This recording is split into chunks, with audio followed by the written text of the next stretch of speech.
Assalamualaikum warahmatullahi ta'ala wabarakatuh.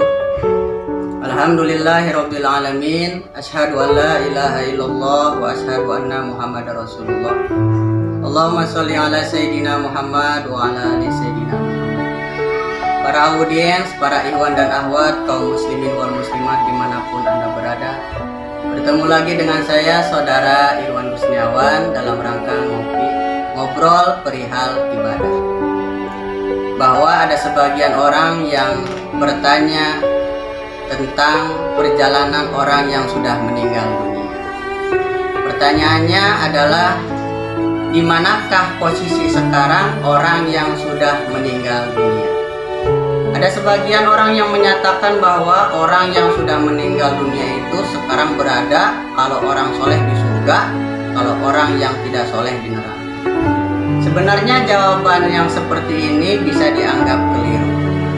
Kenapa? Karena orang yang sudah meninggal, dia bukan dari golongan orang yang soleh, maka sebenarnya dia sekarang berada di alam barzah. Surga dan neraka sampai saat ini belum atau tidak diisi oleh orang-orang yang sudah meninggal dunia. Artinya surga dan neraka masih kosong posisinya. Yang sekarang hanya ada penjaganya saja, penjaga surga dan penjaga neraka.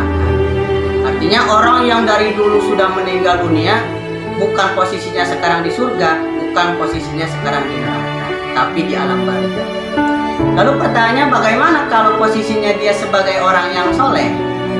Orang yang soleh maka oleh Allah Subhanahu wa Ta'ala telah diterangkan, telah dijelaskan di dalam surah Al-Baqarah ayat 154.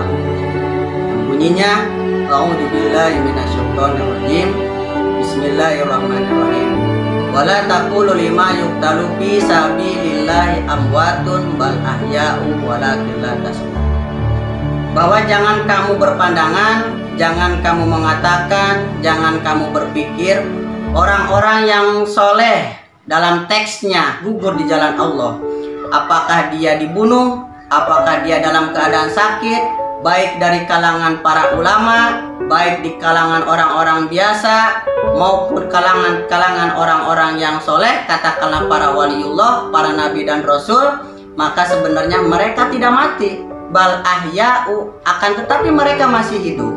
Walakin la tash'urun, sedang kamu tidak mengetahui keadaan mereka. Mereka masih diberi nikmat karunia oleh Allah. Mereka masih bertugas. Apa tugas mereka? Membimbing umat manusia secara ruh. Kalau dulu baginda Rasulullah SAW membimbing umatnya secara jasad, lalu kemudian kontrak jasadnya di dunia telah habis, sekarang masih bertugas baginda Rasulullah membimbing umat manusia secara ruhani. Ya. Lalu kemudian di mana posisi mereka sekarang ini? Maka dijelaskan oleh Allah Subhanahu wa Ta'ala di dalam surat Al-Qamar ayat 55 yang bunyinya, A'udzubillahi minasyaitonirrajim. Bismillahirrahmanirrahim. Fi maq'adin sidqin inda malikin muqtadir. Bahwa posisinya para nabi, posisinya para rasul, posisinya para waliullah, para syuhada dan orang-orang yang soleh adalah fi maq'adin sidqin, di tempat yang benar, inda malikin muqtadir, dekat dengan Tuhannya yang berkuasa. Artinya posisi mereka dengan kita dekat, tidak jauh. Kalau kita mau berziarah kepada baginda Rasulullah, sebenarnya ada jalan alternatif. Mana jalan alternatifnya? Dengan mengucapkan ila hadratin Nabil Mustafa Sayyidina Muhammadin Sallallahu Alaihi Wasallam. Ketika kita mengucapkan kalimat seperti itu, sebenarnya kita sedang berziarah kepada baginda Rasulullah secara ruhaniyah. Makanya di dalam surah An-Nisa ayat 64 dikatakan, walau annahum iddolamu anfusahum ja'uka. Dulu, di zaman dulu, mereka orang-orang yang mendolimi diri mereka sendiri, dalam tanda kutip bermaksiat, mereka berbondong-bondong datang kepada baginda Rasulullah, menghadap kepada baginda Rasulullah, baik di kalangan sahabat maupun orang-orang Badui. Untuk apa datang ke hadapan Rasulullah? Yaitu untuk memohonkan ampun kepada Allah. Oleh siapa? Oleh Rasulullah. Mereka memohon ampun kepada Allah di hadapan Rasulullah. Ja'uka, mereka datang kepada Rasulullah. Fastaghfirullah, lalu kemudian mereka meminta ampun kepada Allah di hadapan Rasulullah. Wastaghfarulahum rasuluh, kemudian baginda Rasulullah memintakan ampun kepada Allah untuk mereka.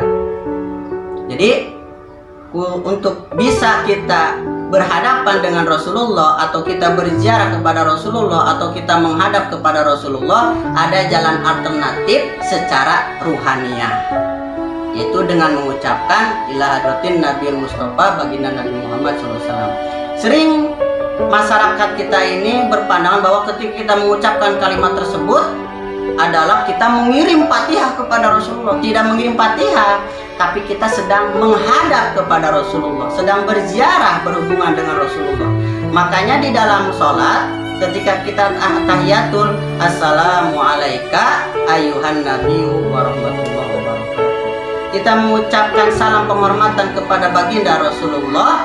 Sebenarnya Rasulullah menjawab salam kita dengan syarat kalau kalbu kita berzikir kepada Allah, dengan syarat kita ingat kepada Allah Subhanahu wa Ta'ala. Jadi bahwa orang-orang yang soleh yang sudah meninggal itu mereka hanya mati secara jasad, tapi secara ruh mereka masih membimbing umat-umat yang ada di dunia ini. Mereka masih bertugas, tapi tugasnya secara ruhaniyah.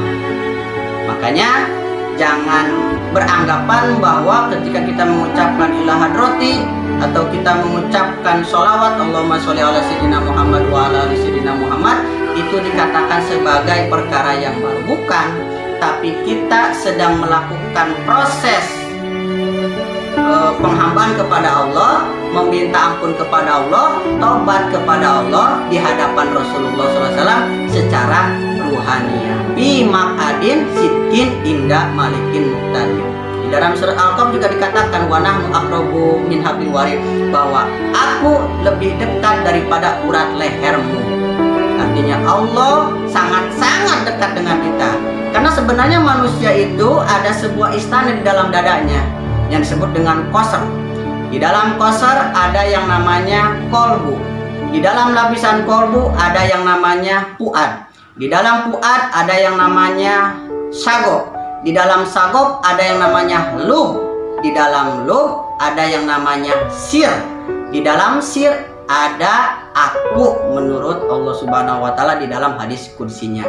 Jadi kita sebenarnya dengan Allah itu sangat dekat. Kita dengan ruh-ruh para nabi, ruh-ruh para rasul, ruh-ruh para waliullah, para suhada, orang-orang yang soleh sebenarnya sangat-sangat dekat. Bagaimana supaya kita bisa mendekatkan diri kepada mereka? Yaitu dengan cara seperti tadi, ilah hadrati, membaca sholawat, membaca Al-Quran dan yang lain sebagainya. Kemudian kita menghadap kepada mereka, kemudian mereka akan membimbing kita secara ruhaniyah. Mudah-mudahan apa yang saya sampaikan tadi bisa menjadi pencerahan bagi para kaum muslimin wa muslimat, ikhwan dan akhwat dimanapun berada. Jadi jangan bingung ketika kita apakah ilah hadrati itu sebenarnya mengirim Fatihah. Bukan. Ketika kita ilah hadrati kepada baginda Rasulullah, sebenarnya kita sedang menghadap secara ruhaniyah di hadapan Rasulullah, atau kita sedang berziarah secara ruhaniyah kepada baginda Rasulullah Shallallahu Alaihi Wasallam. Itu saja yang dapat saya sampaikan. Mudah-mudahan bermanfaat, khususnya bagi saya pribadi, umumnya bagi kaum muslimin wa muslimat dimanapun Anda. Akhirul kalam, assalamualaikum warahmatullahi wabarakatuh.